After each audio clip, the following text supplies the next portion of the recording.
Today, markets, are you confused yet? You should be.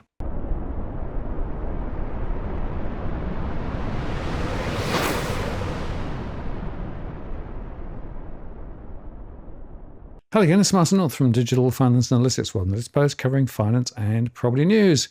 This is our weekly market update where we start in the US, cross to Europe and Asia and then Australia, and cover commodities and crypto along the way.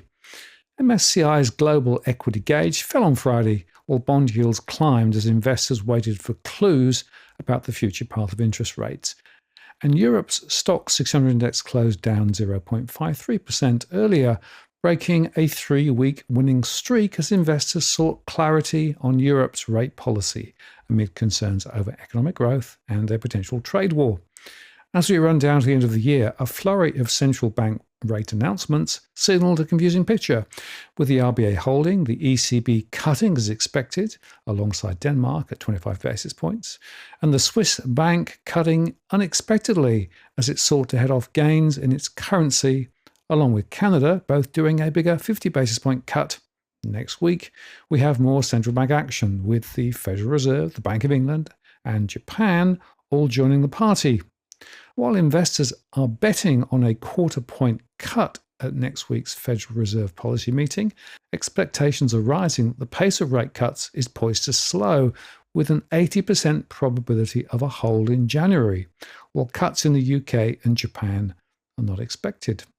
So you can see that monetary policy is, well, all over the shop. The shadow of President-elect Trump's pledge to impose hefty tariffs on imports from around the globe, especially China, as well as his promise for massive corporate tax cuts, haunts the markets. Those policies are seen as fueling inflation, which has proved sticky even before Trump's plans are executed. In the US, stocks struggled near record highs as the future path for interest rates turned more clouded, with inflation proving to be persistent and Donald Trump's January inauguration fast approaching. The Dow Jones Industrial Average fell 0.2% to 43,828. The S&P 500 fell to 6,051, and the Nasdaq Composite rose 0.12% to 19,924. Nasdaq Composite, which has risen nearly 1/3 this year, topped and then closed above the 20,000 point mark on Wednesday for the first time, but 7 of the S&P 500's 11 industry sectors were lower on the day. Weekly results were also a mixed bag, with the S&P 500 falling 0.64% and the Nasdaq rising 0.34%, while the Dow fell 1.82%. The volatility index was down 0.79% to 1381. In the note, Citigroup strategists said that since the outcome of the US election, there was a pickup in crowding across many cyclical sectors, especially financials, which has become the most crowded sector in the US, Europe, and Japan.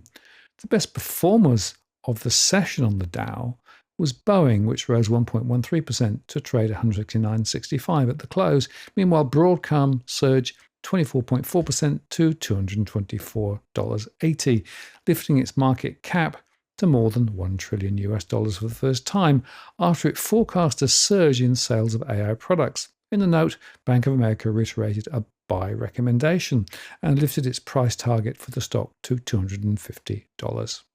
Tesla powered higher, going up 4.3% to $436.23. That's the highest ever closing price. It's now risen more than 70% since the November 5th US presidential election. And they announced higher prices for some cars, so the Model S base variant all-wheel drive will now cost $79,990, while the Performance Plaid variant will cost $94,990. But Cathie Wood's ARK investment strategy, it seems, is to consistently sell Tesla shares and to focus on adding to positions in biotech companies like CRISPR Therapeutics and Tempus AI. In contrast, Nvidia continues to struggle. It's going down 2.3%. It's lost more than 8% in the last month. Wall Street analysts are forecasting the S&P 500 could rise another 10% in 2025, according to data compiled by FactSet's John Butters, but his data points to a far more modest 2.2% advance. But at the end of 2023, the bottom-up price target for the S&P was 5,131. Based on Wednesday's closing price of just over 6,084, analysts underestimated the price of the index by 15.7% at the start of 2024. So who knows? The Nasdaq has clearly rallied on optimism about artificial intelligence, and while the AI story is far from over, along with the Nasdaq's current uptrend, technical evidence suggests the index could be due for a pause or a pullback. Tactically, this implies investors should consider buying dips for index exposure versus chasing the latest rally. The yield on benchmark 10-year notes in the US were up to 4.395%, while the 2-year note, which typically moves in step with interest rate expectations for the Federal Reserve, rose to 4.245%. The rise in yields has confounded some market strategists after the November US CPI and PPI reports mostly met expectations, although inflation is expected to continue to rise above the Fed's 2% target for the foreseeable future. One potential reason cited for the selling pressure was new supply from US Treasury auctions this week as well. In currencies, the dollar index saw its biggest weekly gain in a month on the prospect of slower US rate cuts. On the day, the index, which measures the greenback against a basket of currencies, fell to 106.94. The euro rose 0.32% to 1.0503, clawing back some recent losses in the wake of the European Central Bank's rate cut on Thursday. Against the Japanese yen, the dollar strengthened 0.66% to $153.70, having risen all week as traders scaled back bets of a Bank of Japan rate hike next week. Sterling weakened 0.4% to 1.2612 after a surprising contraction in UK economic activity. In energy markets, oil prices settled at a 3-week high on expectations of more sanctions on Russia and Iran could tighten supplies, and that lower US and European interest rates could boost fuel demand. US crude settled at 1.8% to $71.29 a barrel, and Brent settled at $74.35 per barrel. That's up 1.5% on the day. But OPEC cut its forecast for global oil demand in 2024 for a 5th month in a row, with the biggest reduction so far. This highlights how China's slower demand is affecting the global market. OPEC Plus recently decided to delay increasing oil production until April 2025 because of falling prices. In precious metals, gold futures were at $2,675.80 an ounce, well off recent highs, and silver followed suit.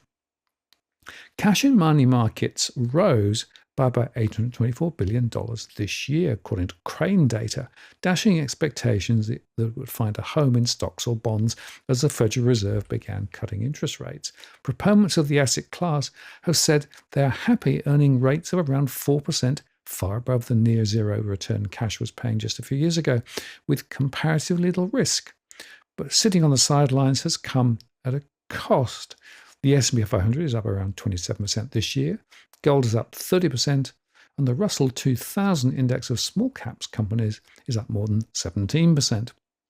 But cash in money markets stood at $7.124 trillion as at December the 5th. That's according to the Crane data. Some on Wall Street believe a proportion could be redeployed in 2025 as rate cuts shrink money market yields and the opportunity cost of staying out of stocks and bonds grows. European stocks slipped on Friday, taking the main benchmark to its first weekly decline in 3, as investors sought clarity on the pace of monetary easing in the Eurozone next year, amid concerns over slowing economic growth and a potential trade war. The UK economy shrank by 0.1% in October, according to data released earlier on Friday, marking its second consecutive monthly contraction, and came as a surprise as a minor rebound from September's weakness had been expected. The contraction adds to concerns about the region's economic outlook as businesses and households navigate persistent inflationary pressures and elevated borrowing costs. The FTSE was down slightly to 8,300. At the same time, German exports fell by 2.8% in October. That's more than expected, an indication that the long-awaited recovery in external demand has been delayed. Consumer prices in France were up 1.7% year-on-year in November, in line with its preliminary reading published late last month. The DAX was near an all-time high, with most companies listed on the index not heavily exposed to domestic factors, and it was at 20,391. Still, the European Central Bank has responded to this weakness, cutting interest rates on Thursday by 25 basis points. That's the fourth cut this year, and signalled the potential for more reductions in 2025. Four European Central Bank policymakers backed further interest rate cuts on Friday, provided that inflation settles at the ECB's 2% goal as expected. Traders are pricing in rate cuts of more than 100 basis points by the end of next year. Elsewhere, the Swiss National Bank surprised markets with a larger than expected 50 basis point cut, while Denmark's central bank trimmed its rates by 25 basis points. Stock markets have been choppy this year as investors digested stimulus updates from China, inflation data from the US and the Eurozone, as well as the European Central Bank's fourth rate cut of the year on Thursday. France's CAC 40 slipped 0.1% to 7,490 as investors assess whether a new government led by François Bayrou can tackle France's fiscal problems. His immediate priority will be passing a special law to roll over the 2024 budget, with a nastier battle over the belt-tightening 2025 legislation looming early next year. And German politics are also in focus, with German Chancellor Olaf Scholz expected to hold a vote of confidence in Parliament on Monday, a move that would pave the way to snap elections following the collapse of his three-way governing coalition. The Bundesbank also said that Germany's economy will shrink for a second year in a row this year, and its recovery will be lackluster, potentially exacerbated by a trade war with the US. The outlook for 2025 is similarly subdued, with an estimated growth of just 0.2%, down from an earlier estimate of 1.1%. This revised forecast was announced on Friday, indicating a potential further decline if the US imposes new trade tariffs. The central bank anticipates that inflation will gradually stabilise at around 2% over the coming years, influenced by the tightening of monetary policy and reduced pressure from labour costs. In Asia, Asian stocks fell sharply on Friday, tracking overnight losses on Wall Street, while Chinese shares slumped as policy updates from a high-profile legislative meeting failed to deliver large-scale economic stimulus, again as expected. China's Shanghai Composite fell 1.8%, while Shanghai's Shenzhen CSI 300 index declined 2%. Hong Kong's Hang Seng slumped 1.9%, with the three largely lagging their Asian peers. Investors were disappointed by the lack of aggressive stimulus measures following updates from China's Central Economic Work Conference, the CEWC. That's a two-day meeting which concluded on Thursday. Both the Politburo and the CEWC look more like a policy recap of the stimulus measures in the past months rather than a new supportive deal to the economy. Most policy options have already been implemented or discussed by ministries at previous press briefings, and the question of the stimulus ahead will not be what, but how much, ANS analysts wrote in the note. A state media readout showed that China has pledged to boost its budget deficit, increase debt issuance, and ease monetary policy to sustain economic growth amid anticipated trade tensions with the US, but markets saw the policies unlikely to provide the immediate economic momentum needed to counteract China's deflationary pressures. At the CEWC, Beijing set targets for economic growth, the budget deficit, debt issuance, and other variables for the year ahead. The targets are agreed at the meeting, but won't be officially released until an annual parliament meeting in March. Sentiment towards Chinese stocks have improved in recent times after the government provided more verbal signals on stimulus, so Morgan Stanley recommended seeking more clarity on the policy execution. We recommend exercising caution until clarity emerges on policy follow-through, MS analysts said in the note. The investment bank warned that pressures on Chinese company earnings, a weakening yuan, expectations of a more hawkish US stance towards China, and the prospect of a renewed trade war all remained major risks for local markets. The biggest headwind for Chinese stocks going into 2025 is the prospect of increased US trade tariffs under President Donald Trump. China is likely to retaliate with its own measures, pressurizing global trade. Japan's Nikkei 225 fell 1.3%, and the TOPIX declined 1.4% ahead of the Bank of Japan's policy meeting due next week. Shares in Bandai Holdings rose to 52-week highs, up 7.09%. The Nikkei Volatility Index, which measures the implied volatility of the Nikkei 225, was down 0.71% to 2163. The central bank is leaning towards maintaining its current interest rates next week as officials seek more time to evaluate global risks and the outlook for wages growth in 2024. The Bank of Japan's policy decision set for December 18th, 19th will follow closely on the heels of the US Federal Reserve's meeting. A surprise move by the Fed, such as holding rates steady and triggering a dollar surge, could prompt the Bank of Japan to act in response to a potential yen depreciation.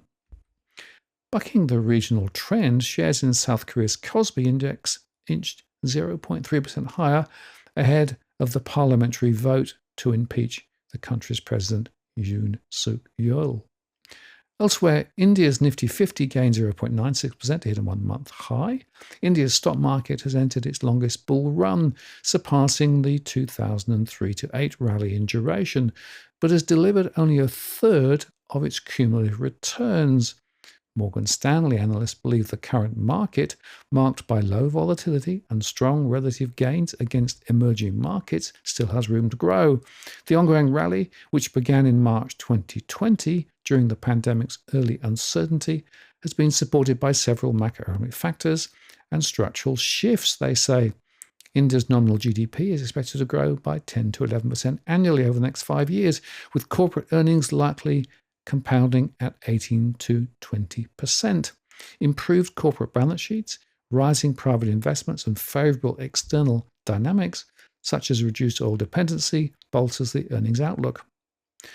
The Australian share market, though, suffered its worst week since August as investors booked profits ahead of a widely expected interest rate cut from the Federal Reserve at its last policy meeting of the year. The ASX 200 ended the session 0.4% lower at 8,296. That's the lowest level in 4 weeks. The index fell 1.5% in the week, the largest decline since early August, and the All Ords also lost 0.4%. Of the 11 sectors, 9 retreated, with sharp losses in miners, as Beijing's pledge to boost its economy failed to lift investor sentiment. Oil prices traded in Singapore slumped 2.4% to below 104 US. BHP Group lost 1.5% to $41.17. Rio Tinto tumbled 2.8% to $120.72, also weighed by news that it had committed $2.5 billion to expand its lithium project in Argentina. Fortescue skidded 3.7% to $19.48, further undermined by a downgrade to hold by broker Morgans due to governance concerns. Gold miners all suffered deep losses, with St. Barbara down more than 7% despite higher prices of bullion. Software provider Iris was among the top gainers, leaping 8.2% to $9.38 after it reaffirmed earnings guidance of $126 million to $132 million for fiscal year 24 and announced the reinstatement of dividends. Financial services giant Insignia Financial jumped 6.2% to $3.61 after it received a takeover bid from Bain Capital at $4 a share. The shares climbed to an intraday high of 3.725, a peak last seen 3 years ago. Data center landlord Digico Infrastructure REIT had a lackluster start on the ASX. It closed at $4.55 in its first session on the market. That's down from an IPO of $5. And meanwhile, Digico parent HMC Capital, led by dealmaker David Tapilia, was the biggest laggard on the index, down 7.2% to $11.26. In other corporate news, insurer Steadfast Group slipped 0.5% to $5.77 after it emerged 2 employees are under investigation for insider trading. And in commodities, Resolute Mining retreated 1.2% to 43 cents after Chief Executive Terry Holohan announced he was taking a leave of absence until late January. And South 32 swung to a 1.2% loss. That's $3.40 despite receiving the backing of Western Australia's environmental minister to extend the life of its Worsley alumina project, trumping concerns from the state's environmental watchdog. Now, the staggering rally in Commonwealth Bank is expected to extend into 2025 as money from retail investors and Australia's superannuation giants keeps pushing the shares to new peaks, defying market expectations. The country's largest bank has already advanced 39% this year and briefly traded above $160 for the first time, making it the world's most expensive bank stock ahead of Wall Street's top investment banks. The majority of brokers are still rating CBA as a sell because of its lofty valuation, and fund managers are underweight, meaning they own fewer shares than Commonwealth banks weighting on the ASX 200, and short sellers, including Riedel Partners, are betting on a sell down. It seems hard to believe that CBA is not only the world's best bank, but the world's best bank by a mile, one analyst said. And brokers argue that this should make CBA shareholders wary. But as the shares grind higher, analysts say retail investors are reluctant to take profits, fund managers are starting to capitulate and are adding to their holdings, and super funds worried about performance will keep pumping money into the ASX 200, of which CBA accounts for more than 10%. The share price has gone up so much and the dividend yield has fallen so low to 2.95% unfranked that investors can earn higher annual income on a term deposit or investing in CBA's junior or subordinated bonds. CBA equity looks excessively priced, with a price-earnings ratio higher than Google, said Sebastian Mullins, head of multi-asset and fixed income at Schroders Australia. Analysts often compare CBA's punchy valuation to that of CSL, Australia's largest biotechnology company. Just 2 years ago, the blue chip stocks were equally weighted on the ASX 200. Today, CSL accounts for roughly half the weighting of CBA at 5.3%, yet both trade at the same price-earnings ratio of around 28 times.